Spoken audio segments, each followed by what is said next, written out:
આજથી હું તને માં નહીં કહું છું. શું કહી ગયો?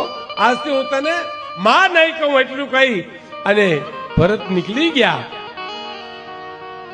પણ કઈ કઈ ત્યારની ખૂણામાં બેહી ગઈ. સાહેબ, સુરવીર બાઈ રામને જવાબ આપી શકે, દશરથને જવાબ આપી શકે. ભરતે એટલું કીધું, હું તને આજથી માં નહીં કહું. ધ્રુજવા મંડીને ખૂણામાં બેહી ગઈ. સાહેબ, અને ટૂંકમાં 14 વર્ષનો વનવાસ પૂરો થયો અને રાઘવ વનમાંથી પાછા આવ્યા ને તાર પેલા કઈ કઈને મેલે ગયા છે. કઈ ને મેલે છે. ભગવાન રામ એમ કે છે કે માં કઈ આ જે જોઈ મારી પાસેથી માગી લે. અને કઈ શું કીધું ગુરુ? મારા માગવાથી આ હોના તો હરગી છે અને હજી તું મને માગવાનું કે છો?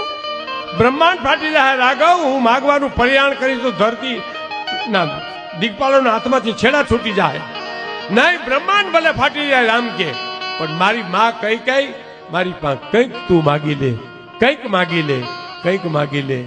સાંભળજો સાહેબ, કઈ શું માગ્યું છે? હે રામ, મને દેવા માગશો?